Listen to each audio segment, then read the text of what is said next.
la gira de Donald Trump por el mundo, su primera gira internacional. Para analizarla, platicaremos con Anabel Ortega Muñoz. Ella es internacionalista y consultora independiente. Anabel, qué gusto recibirte nuevamente aquí en Capital 21. Ay, muchas gracias, Alejandro, nuevamente por la invitación y con gusto estamos por acá.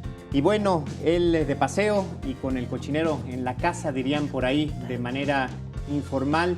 ¿Era el mejor momento para que Donald Trump hiciera su primera gira internacional? Desde luego no es el mejor momento. También esto es sui generis en él. Todo lo que hemos revisado últimamente es distinto a lo que habíamos visto antes. Son tan solo 4 meses de gobierno, bueno, 20 de enero a la fecha, una agenda política interna muy compleja, las investigaciones del FBI, los temas de Rusia, la posible infiltración, los temas de la política migratoria, veta a 6 naciones musulmanas, 6 visas musulmanas, y de repente también ayer también por la noche dicen no, le vamos a dar un veto también de la Corte a este veto del presidente. Entonces tenemos 3 áreas muy importantes: su política pública, la revisión del Congreso, el presupuesto también. El presupuesto, los temas de la seguridad social, de la salud, en toda esta política interna. Y además vamos de gira. Y vamos de gira a una gira y países muy interesantes. Claro, porque era una tradición, Anabel, comenzar quizás visitando México, quizás visitando Canadá. Esa era por lo menos la tradición en las últimas décadas. Así es, no solo por la cercanía, sino por nuestros acuerdos comerciales, por nuestros varios asuntos, no solo migratorios, de lo que he hablado mucho, pero también por todo lo que significa la región, ¿no? América Latina también.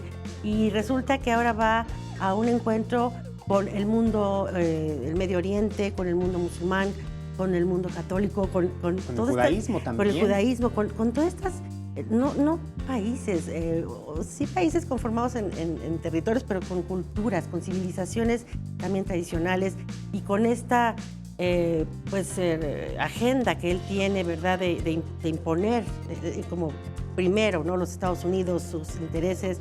Y resulta como interesante esta estrategia en la gira. ¿Qué podríamos justamente leer o cuál sería el análisis que se podría hacer en estas visitas en cuestión de 6 días, menos de 6 días, tener encuentros justamente con líderes de origen judío, con líderes de origen musulmán, ayer con el Papa Francisco, que encabeza la Iglesia Católica, pero que también representa desde luego el cristianismo? ¿Qué hay en estos encuentros? Claro, el cristianismo, y no olvidemos que es de origen argentino. Entonces, incluso le habla en español, ¿verdad? Entonces, hay ahí un mensaje en política, la forma es fondo, y también hay un mensaje de Latinoamérica por ahí, muy velado, muy sutil, pero está presente. ¿Qué podemos revisar de esto? Esto es una estrategia distinta a lo que hemos visto. Al parecer, es una estrategia que él impone de carácter directo. Quizá los Estados Unidos tienen una política exterior con todas las naciones, a través de los canales diplomáticos, de los protocolos, que son normas muy ciertas, muy cuidadas, y llega una persona, un presidente con una visión empresarial directa, que pretende traer acuerdos y compromisos de otras naciones en un estilo distinto. Entonces, ¿qué podemos ver? Pues esto, la ruptura quizá de estos mecanismos de la Unión Americana de frente a otros contextos, y no solo en lo cultural y en estos mundos de otras civilizaciones, sino que vemos también la agenda en la seguridad internacional.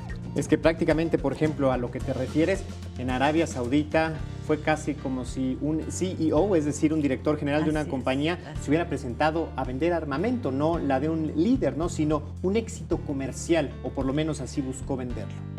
Sí, recordemos que él tiene una visión empresarial muy firme, y esta ha sido una constante, y creo que ahora podemos hablar ya de ello. Es una constante en su forma, es una constante en su relación con no solo otros líderes, naciones y organismos internacionales ahora en la OTAN. Bueno, podemos ver que llega también y dice, a ver, aquí tenemos un problema de seguridad todo el mundo y hay 23 países que no han pagado, ¿no? Bueno, esto a todo el mundo nos deja en una visión distinta de lo que puede ser la presidencia de Trump. Pero también después de haber desacreditado a la propia OTAN en campaña, Naciones Unidas, los grupos estos de naciones como el G7 a la reunión que acudirá, también ahí es curioso, ¿no?, esta ambivalencia de desacreditar las instituciones hace apenas meses y hoy intentar subirse a su tren, pero con un control distinto?